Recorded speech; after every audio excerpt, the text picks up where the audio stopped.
When the holy child had grown to the full stature of maidenhood, the mother of all things took her to a high place upon the earth, saying, "To you I give the governance of all these things. You shall command the movements of the waters, and the wind shall be your servant. The seasons of the earth shall you control, and all the times and seasons in the lives of my creatures. Every soul on earth and in the heavens shall be given into your care, and the highest stars of the firmament shall know you as their sovereign. For all these things must I put from me, for they can no longer look upon my brightness." And the maid ruled over all the world, making the earth grow fruitful and attending to the prayers of her creatures, and oftentimes making prayers of her own that they might come closer to the mother. And divine light shone once more upon the earth, and the maid was a friend to every creature, and all who turned to her were filled with life, and with the peace that comes of wholeness. For the waxing and the waning of 12 moons reigned to the maid. And after the 12th moon had appeared in the sky, the mother of all things called her daughter to her, and spoke to her, saying, "You have made the whole earth fruitful, and brought my light to all the world. Have you not satisfaction in your work?" And the maid replied, saying, "I have brought your light to many places, and yet a place there is which remains ever in darkness, a place beneath all places, in which there is no light. And the ways of entrance to that place are many, for there is a place at the bottom of each earthly soul, into which your light cannot shine." And her mother asked of her, "Do you know what thing it is that you must do, if you will bring my light into every place?" And the maid replied, "I know what it is that I must do." For she knew that she must descend into the nether regions, giving up the divine light and going down into that place wherein is no light, but only the profoundest darkness. And this was her taking on a fate upon herself. And the mother of all things removed the divine light from her daughter, and blessing her, sent her forth, saying, "Go hence, beloved daughter, for you may no longer look upon me."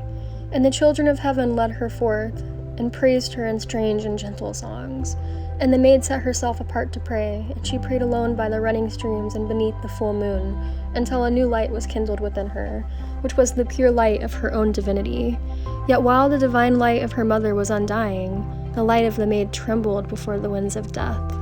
And the daughters of heaven delighted in her gentle light, saying, "This trembling light is the glory of all the heavens, and more glorious than all the luminaries thereof."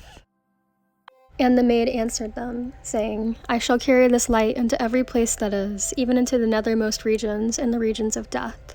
And they led her forth and clothed her in the white robe of the sacrifice. The maid took up the great moon axe, whose silver blades were as the crescents of the moon, in symbol of her light, and went alone into a desert place. And, knowing that she had not the light of her mother upon her, malefic Curies gathered about and beset her, Curies of fear and of dread isolation, and every sort of restriction. And they tore her soul with their talons, crying, "Hope is dead, for the light of the mother has fallen from you. You shall go down to suffering and death, and none shall save you. In the illimitable emptiness of the universe shall you stand alone, and none shall give you comfort. In the darkness of eternal night shall you kneel to weep, and no hand shall be put upon your shoulder, but every hand shall be raised against you to do you hurt." And the maid was filled with trembling, but she answered, "Go your ways, for what I have said, that I shall do."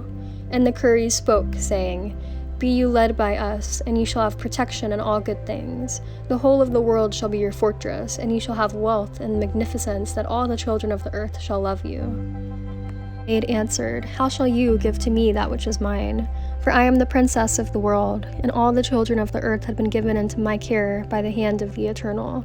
Then the Curies said, "The light of the Eternal is taken from you, and whether these things are or are not yours, it is we that have the power of them, and we that you must obey if you will be saved." But the maid replied, saying, "That which is right in the deepest heart of things, and in the center of all being, that is right and none other, and the truth alone is true. Nor shall all the powers of the earth count against it, neither all the powers of the seas and the skies move it by the smallest fraction in all its vastness. I shall obey none but my mother, though all your power be turned in fury upon me." And the Curies cried, "Not our power, but the power of one far greater from whom our power derives." And the maid said, "Thus may it be." And the Curies questioned her, saying, "Think you that your mother will save you?" And the maid answered, "She will do what she will do, and blessed is her name." And the Curies laughed, saying, "Then you were abandoned to the uttermost darkness." And the heart of the maid fainted within her. And she said, "Thus may it be." And the maid journeyed down into the darkest regions until she came to the great gates of the netherworld. And the gatekeeper cried, "Who is it that comes of her own free step upon the realm of the Dark Queen?" And the maid replied, "I am the daughter of she who is mother of all." And the gatekeeper said, "Give me your axe, and you may pass." And the maid gave the great moon axe into her hands, and the vast oaken gate swung open that she might pass through. And the maid came to a second gate, and was again halted by the keeper thereof. And the gatekeeper said, "Give me the circlet from your head, and you may pass." And the maid gave the silver circlet into her hands, and passed through the gate. And she came to a third gate, and the gatekeeper said, "Give me your white linen headdress, and you may pass." And she did this, and passed bareheaded through the gate. And she came to a fourth gate, and the gatekeeper said, "Give me your blue cloak, and you may pass." And she gave her blue cloak into the hands of the gatekeeper, and passed through the gate. And she came to a fifth gate, and the gatekeeper said, "Give me your sandals, and you may pass." And she unlaced her sandals, and passed barefooted through the gate. And she came to a sixth gate, and the gatekeeper said, "Give me the silver girdle about your waist, and you may pass." And she unbound her silver girdle, and passed through the gate, wearing only her white robe. Came to a seventh gate, and the gatekeeper said, "Give me your hair, and you may pass." And she bowed her head, and her hair was shorn from her, and she passed into the chamber of the Dark Queen. And the Dark Queen spoke, saying, "Are you the princess of the world, and the daughter of she who is mother of all?" And the maid replied, "I am she."